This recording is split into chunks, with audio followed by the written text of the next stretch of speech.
मित्रों, इस संसार में हर जीव अपनी यात्रा में कुछ न कुछ सीखने आता है। जय जय नारायण मित्रों। बहुत समय पहले की बात है। एक घने और शांत वन में एक तपस्वी ऋषि ध्यानमग्न होकर रहते थे। उनका नाम महर्षि परमोदन था। वे वर्षों से साधना में लीन थे, संसार से विरक्त, किंतु प्राणियों के प्रति असीम करुणा से परिपूर्ण थे। उनकी साधना इतनी प्रबल थी कि पशु पक्षी कीट पतंग भी उनके आसपास निर्भय होकर विचरते थे। एक दिन ऋषि गहरी ध्यान अवस्था में बैठे थे और उनके शरीर से दिव्य तेज निकल रहा था। उसी समय एक छोटी सी लाल रंग की चींटी उनके पैरों पर चढ़ गई। मित्रों, ऋषि ने अपनी आंखें खोली और मुस्कुराए। उन्होंने अपने योग बल से उस चींटी को संबोधित किया। यह कोई सामान्य बात नहीं थी। ऋषि की शक्ति से वह चींटी अब ऋषि की वाणी को समझ सकती थी और स्वयं उत्तर भी दे सकती थी। ऋषि ने पूछा, हे लघु प्राणी, तू इस सूक्ष्म शरीर में कैसे जीवन जीती है? क्या तू कष्ट नहीं पाती?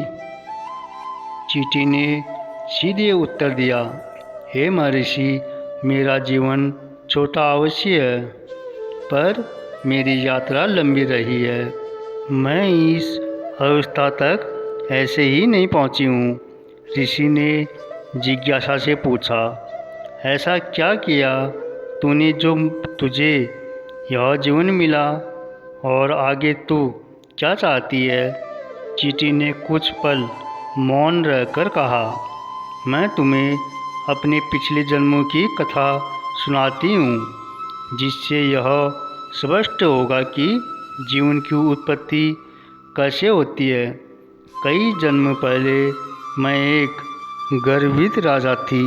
मेरे पास सत्ता थी, वैभव था, परंतु मेरे भीतर विनम्रता का अभाव था। मैं प्रजा पर अत्याचार करती और दूसरों को तुच्छ समझती। एक दिन एक संत मेरे द्वार आए और मुझसे विनम्रता का उपदेश देने लगे। मैंने उनका अपमान किया। संत ने कुछ नहीं कहा, बस आशीर्वाद दिया, तू जीवन के चक्र में फंसकर सच्चा अर्थ सीखेगी। और वही हुआ। अगले जन्म में मैं एक व्यापारी बनी। धन था, बुद्धि थी, पर दया नहीं थी। मैं दूसरों की मेहनत पर अपनी संपत्ति बनाती। मेरे कर्मों ने मुझे नीचे गिराया। फिर मैं एक पक्षी बनी, जो स्वतंत्र तो थी, पर शिकारी से भयभीत रहती थी। फिर मैं एक मछली बनी, जल में विचरती, पर कभी कभी हुक में फंस जाती। हर जन्म मुझे कुछ सिखाता गया। मैंने हर बार सीखा कि जो जीव दूसरों का सम्मान नहीं करता और जो अहंकार करता है, वह कभी स्थिर सुख नहीं पाता।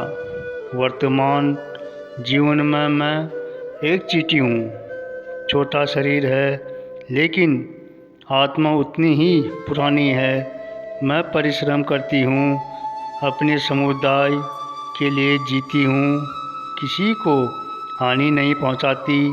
और सबसे बड़ा परिवर्तन यह हुआ है, अब मैं सीखना चाहती हूँ, अभिमान नहीं। ऋषि गंभीर हो गए और उन्होंने कहा, तेरा यह ज्ञान अद्भुत है। तूने जो सीखा है वह ही उन्नति का मार्ग है। अहंकार का त्याग, दूसरों की सेवा और संत आत्ममंथन, यही जीव की असली उत्पत्ति है। तू अब अगले जन्म में एक मनुष्य के रूप में जन्म लेगी और ज्ञानी, दयालु तथा समाज सेवी बनेगी।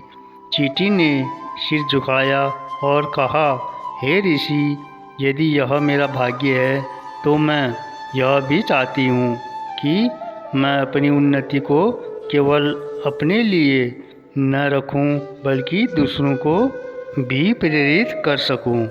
ऋषि ने आशीर्वाद दिया, तथास्तु, ऐसा ही हो। समय बीता गया। मित्रों, वर्षों बाद उसी वन में एक बालिका ने जन्म लिया। वह अत्यंत बुद्धिमान, करुणामयी और विनम्रता थी। उसका नाम अन्नया रखा गया। वह बचपन से ही पशु पक्षियों से प्रेम करती, वृद्धों की सेवा करती और गरीबों की मदद करने में आनंद पाती।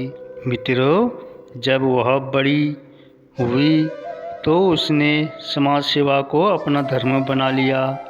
उसने अनगिनत ज़रूरतमंदों की सहायता की और कभी किसी को अपने से छोटा नहीं समझा।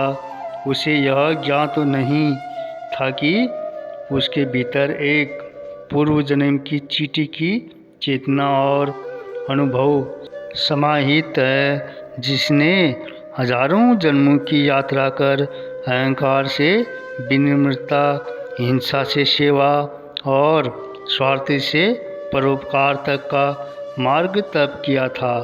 जीव की उन्नति शरीर के आकार या बल से नहीं होती, वह होती है कर्म, विवेक और आत्मचिंतन से।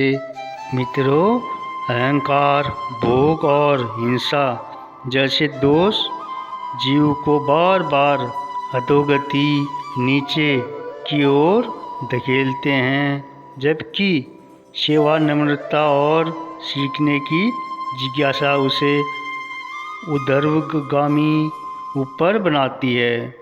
इस संसार में हर जीव अपनी यात्रा में कुछ सीखने आता है। जो जीव यह समझता जाता है कि असली उन्नति भीतर के गुणों से होती है, वही सच्चे अर्थों में मोक्ष या परम शांति की ओर अग्रसर होता है। मित्रों, यह कहानी सुनने के लिए बहुत बहुत धन्यवाद। जय जय नारायण।